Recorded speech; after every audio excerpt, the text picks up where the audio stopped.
Hello everyone, एक बार फिर से आप सभी का स्वागत है आज की शानदार क्लास में। आज की क्लास आपके लिए बहुत ही खास होने वाली है। वन वर्ड सब्स्टिट्यूशन, जो आपके एग्जाम में पूछे जाते हैं दोस्तों। आज के सेशन में आप मेरे साथ सीखने वाले हैं। 20 क्विजेस कराऊंगा और 20 क्विजेस का मतलब है कि एक क्विज में, एक क्वेश्चन में 4 ऑप्शंस होते हैं वन वर्ड सब्स्टिट्यूशन के। तो ओवरऑल अगर देखें तो इस शॉर्ट सेशन के अंदर आपको 20 multiply by 4 is equal to 81 word substitutions मिलने वाले हैं साथियों। 81 वर्ड सब्स्टिट्यूशंस एक सेशन में, वो भी इतने छोटे से सेशन में। मजा ही आ जाएगा आप सभी को। मेरा नाम है Sandeep Kesarwani, faculty of English since 2011। 14-15 years हो गया बच्चों आप सभी को इंग्लिश पढ़ाते हुए। आइए शुरुआत करते हैं। So one word substitution quiz के फॉर्मेट में हम पूरा का पूरा करने वाले हैं। थोड़ा सा फास्टेस्ट फिंगर फर्स्ट करेंगे, मतलब स्पीड से करेंगे, यानी छोटे से पैकेट में बड़ा सा धमाल आपके लिए हो जाए दोस्तों। पहला सवाल है, a person who speaks more than one language, जो एक से ज्यादा भाषा बोलता है, उसे क्या कहते हैं दोस्तों। तो पहला तो यहां पे एक रूट दिया हुआ है मोर देन वन। जब आपके सामने ये रूट है मोर देन वन, तो इस रूट का, मोर देन वन का जो रूट होना चाहिए वो होना चाहिए पॉली। तो हमें एक पॉइंट समझ में आ जाता है। एक सेकंड रुक जाइएगा। हमें एक पॉइंट समझ में आता है कि ये मोर देन वन, एक से ज्यादा, यानी कि ये आपका पॉली रूट पे जाएगा और पॉली से मिलता हुआ मीनिंग आपको चाहिए। तो आप अगर इससे भी अंदाजा लगाते तो आपको पॉलीग्लॉट यहां पे आसानी से मिल जाता दोस्तों। अ person who speaks more than one language को पॉलीग्लॉट कहते हैं। अच्छा, बाकी ऑप्शंस में देखो, मोनोलिंगुअल, जिसमें मोनो का मतलब होता है वन, राइट, यानी एक इंसान who speaks only one language को मोनोलिंगुअल कहते हैं। मोनो को हटा के अगर बाय लगा देते तो बनता है बायलिंगुअल, यानी जो दो भाषाएं बोलता है उसको बायलिंगुअल कहते हैं। मोनोलिंगुअल एक भाषा वाले को कहते हैं। लिंग्विस्ट होता है एक इंसान जो स्किल्ड है इन लैंग्वेजेस में और लैंग्वेज की स्टडी में। और ऑरेटर वक्ता को कहते हैं जो पब्लिक स्पीकर है, बढ़िया से अपनी बातों को पब्लिक पे रख सकता है, पब्लिक में, उसे कहते हैं। तो ये बाकी ऑप्शंस, ये भी सब्स्टिट्यूशन ही है और जो क्वेश्चन है वो तो सब्स्टिट्यूशन ही है। यानी एक क्वेश्चन में 4 सब्स्टिट्यूशंस आपको मिल रहे हैं दोस्तों। Let's have question number 2। A place where books are kept for reading और रेफरेंस, ऐसी जगह जहां पे किताबों को रखा जाता है, क्या होगी? 4 ऑप्शन है। लेबोरेटरी में तो किताब नहीं होती, ऑडिटोरियम में किताब नहीं होती, लाइब्रेरी एक वर्ड है जहां पे आप पढ़ते हैं, किताबें होती। लाइब्रेरी कहते हैं हिंदी में, पुस्तकालय कहलाता है वो। लेबोरेटरी प्रयोगशाला होती है जो साइंस एंड साइंटिफिक एक्सपेरिमेंट्स के लिए होता है। ऑडिटोरियम वो जगह है, जैसे एक हॉल है फॉर पब्लिक मीटिंग और परफॉर्मेंस, वो ऑडिटोरियम है।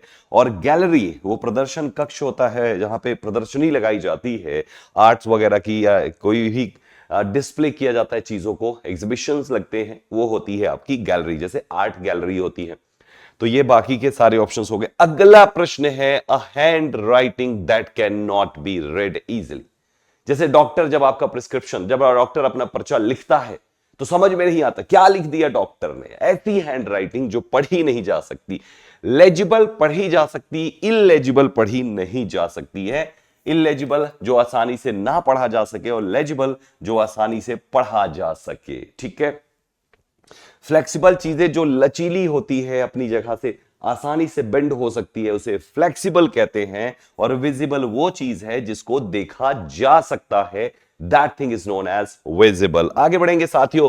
A person who loves mankind, mankind से प्यार करने वाला, प्यार का रूट होता है PHIL। फिल मीन्स हो गया लव, और MIS मिस मीन्स होता है हेट। अब जैसे यहां पे मिस है और यहां पे फिल है, प्रश्न आपका लव का है तो फिल से ही बन जाएगा फिलैंथ्रोपिस्ट। जिसमें आपने देखा फिल, इसकी मीनिंग हम बता चुके हैं लव। एंथ्रोप मीन्स होता है मैनकाइंड, मैनकाइंड से लव करने वाला IST यानी कि पर्सन। मैनकाइंड से लव करने वाले पर्सन को मानव प्रेमी कहते हैं, फिलैंथ्रोपिस्ट कहते हैं दोस्तों। और नफरत करने वाले इंसान को मिसएंथ्रोपिस्ट कहते हैं। फिल की जगह पे मिस लगा देंगे तो मानवता द्वेषी हो जाएगा, और फिलैंथ्रोपिस्ट मानवता प्रेमी रहता है। ऑप्टिमिस्ट वो आशावादी है जो हमेशा पॉजिटिव साइड्स देखता है चीजों के। पेसिमिस्ट वो निराशावादी है जो हमेशा नेगेटिव साइड्स देखता है चीजों के। और मिसोजिनिस्ट में मिस का मतलब हेट है और GYN गाइन का मतलब फीमेल होता है। यानी जो महिला से नफरत करता है, a person who hates women, हम उसे मिसोजिनिस्ट कहते हैं। मिसोजिनिस्ट महिला द्वेषी कहलाता है। अगला दिया है, a person who can not read और राइट, एक इंसान जो पढ़ नहीं सकता। अभी था वो लिखावट जो पढ़ी नहीं जा सकती, वो अलग है, और ये है वो इंसान जो पढ़ नहीं सकता, हम उसको इलिटरेट, अनपढ़ कहते हैं। इलिटरेट वो है जो पढ़ नहीं सकता है, और जो पढ़ सकता है हम उसे लिटरेट कहते हैं। जो पढ़ा लिखा है वो लिटरेट है, लिटरेसी रेट इसीलिए देखा जाता है, और इलिटरेट वो है जो पढ़ नहीं सकता है। बच्चे इसके बाद है pedantic. Pedantic one who shows excessive concern with rules और लर्निंग, जो पांडित्यपूर्ण व्यक्ति होते हैं उसे पेडांटिक कहते हैं। एक वर्ड और है, दैट इज स्कॉलर। विद्वान को स्कॉलर कहा जाता है। A learned person with deep knowledge is known as scholar. चलो आगे बढ़ेंगे दोस्तों, अगला सवाल है, a place where dead bodies are kept for postmortem, ऐसी जगह क्या कहलाती है? चार ऑप्शंस आपके पास है। मॉर्चुरी एक वर्ड है। मॉर्चुरी होता है वो शव गृह जहां पर डेड बॉडीज को पोस्टमार्टम से पहले रखा जाता है। सेमेट्री क्या है? कब्रिस्तान को कहते हैं जहां पे मुर्दों को दफनाया जाता है, वो सेमेट्री है। हॉस्पाइस क्या है? एक place that provides care for the terminally ill, जो टर्मिनली इल लोग होते हैं उनको केयर प्रोवाइड करने वाली वो जगह, उसको कहा जाता है हॉस्पाइस। और वार्ड नंबर, ये वार्ड नंबर वो हॉस्पिटल्स में आप देखते होंगे, सुनते होंगे। अगला दिया हुआ है, a speech made without prior preparation, एक ऐसा भाषण जो पहले से बिना किसी तैयारी के दिया गया हो। ऑप्शंस है एडिटोरियल, ओरेशन, एक्सटेम्पर, एक वर्ड है एक्सटेम्पर, हम उसे एक्सटेम्पर कहते हैं। तत्काल दिया गया भाषण, बिना किसी तैयारी का यह भाषण दिया गया है, इसे हम एक्सटेम्पर कहते हैं। एडिटोरियल, तो एडिटोरियल जो न्यूज़पेपर में आप पढ़ते हैं। ओरेशन है आपका वो भाषण, ओरेटर है भाषण देने वाला।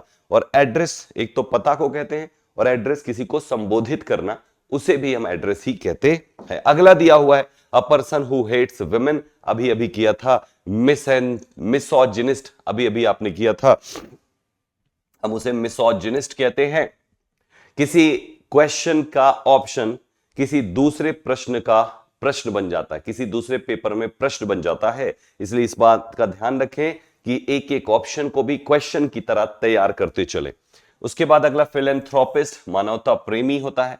फेमिनिस्ट नारीवाद होता है, नारीवादी यानी जो सपोर्ट करता है महिलाओं के राइट्स को, महिलाओं के अधिकार का समर्थन करता है, वो फेमिनिस्ट है। एंड शोविनिस्ट वो है, अ पर्सन विद एक्सट्रीम और aggressive a belief of superiority, हम उसे अंध राष्ट्रवादी को कहते हैं शोविनिस्ट। बहुत ही अच्छे अच्छे वर्ड्स आपके सामने हैं। अगला दिया है, a person who believes in God, ईश्वर पर यकीन करने वाले को कहते क्या है? जो बिलीव करता है वो थीस्ट है, जो बिलीव नहीं करता है वो अथीस्ट है, यानी हमारे क्वेश्चन का आंसर थीस्ट हो जाएगा। अथीस्ट नास्तिक है, थीस्ट आस्तिक है। एग्नोस्टिक वो है जो ईश्वर के अस्तित्व पर शंका करता है, और हेरेटिक धर्म विरोधी मत रखने वाले व्यक्ति को कहते हैं।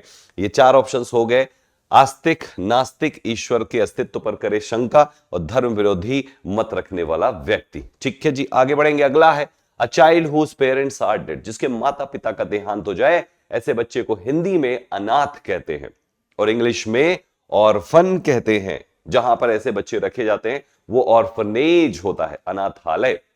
सो ऑर्फन मीन्स होता है अनाथ, जिसके माता पिता का देहांत हो गया।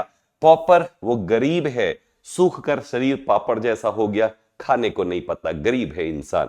डेस्टिट्यूट मीन्स बेसहारा, ये भी गरीब ही होता है, बेसिक नेसेसिटीज की हमेशा लैकिंग होती है।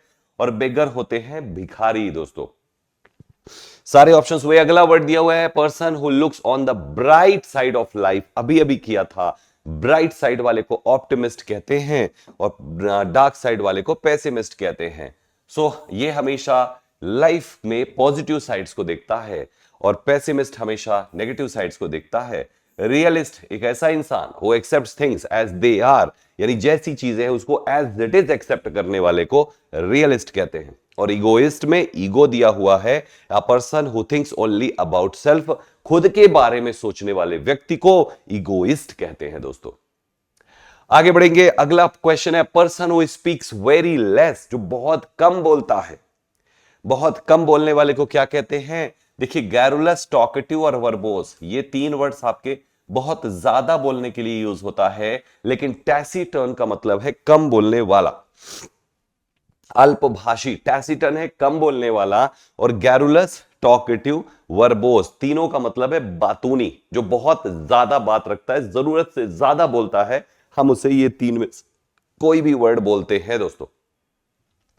थोड़ा आगे बढ़ेंगे, अगला है a disease that spreads from one person to another. जैसे कोरोना वायरस आया था, कोई भी आदमी कांटेक्ट में आया उसको हो जा रही थी, ऐसी डिजीज को कॉन्टेजियस कहते हैं। कॉन्टेजियस यानी कि जो छूने से या संपर्क में आने से फैलती हैं, ऐसी बीमारियां कॉन्टेजियस होती हैं। क्रॉनिक, क्रॉन से बना हुआ है, जो समय से रिलेटेड होता है।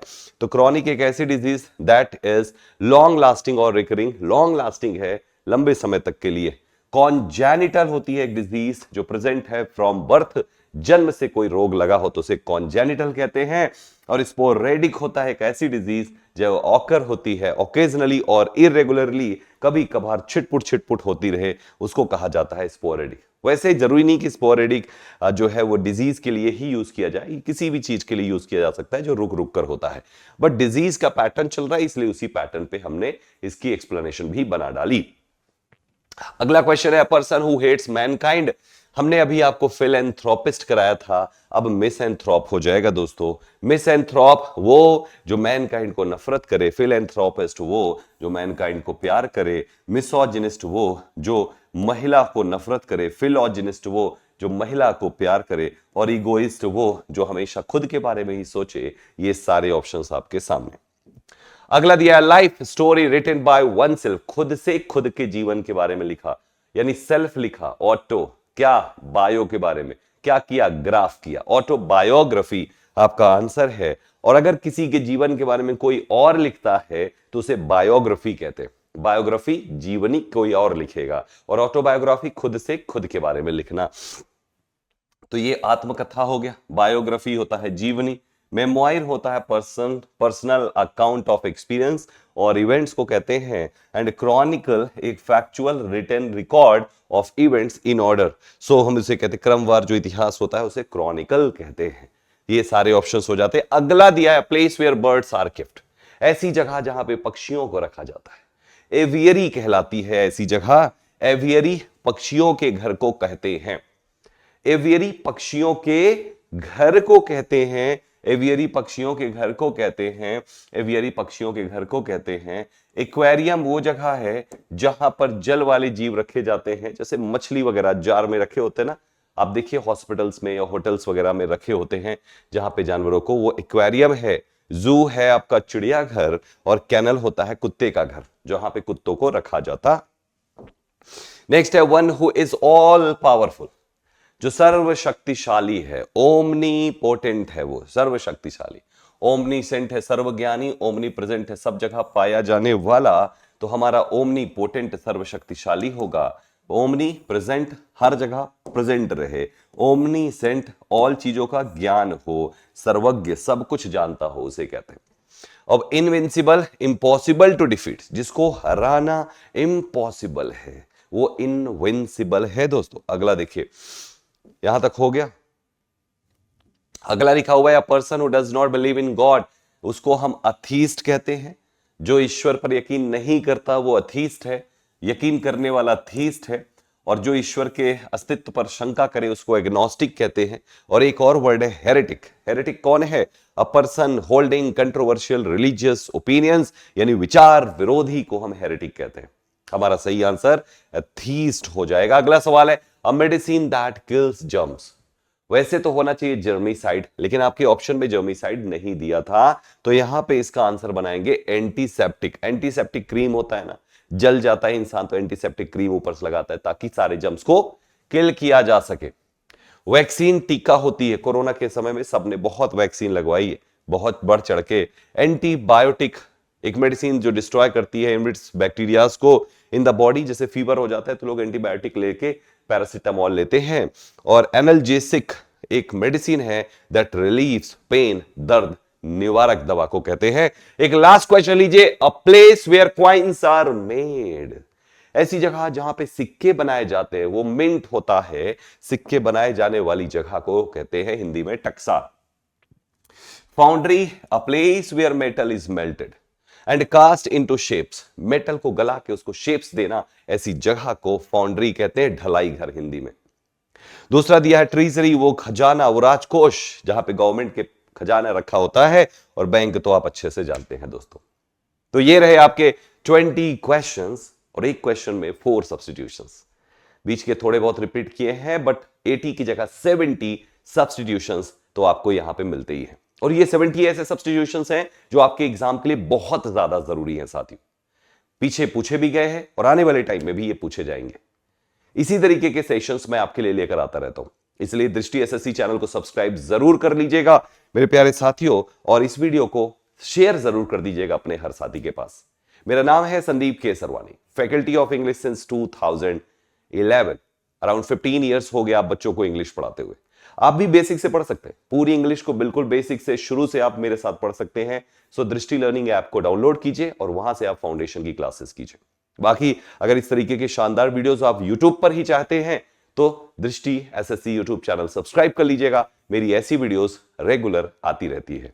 मेरी एक क्लास और होती है दृष्टि एसएससी पे सुबह के 10 बजे। ये क्लास लाइव है सुबह 10 बजे, आप इसे जरूर अटेंड करें। आपकी इंग्लिश में बहुत ज्यादा बढ़ोतरी होगी। ये हर रोज है और बिल्कुल फ्री ऑफ कॉस्ट है। मिलते हैं आप सभी से एक अगली वीडियो में जो कि बहुत ही शानदार टॉपिक के साथ होगी। Thank you very much, all the best, जय हिंद साथियों।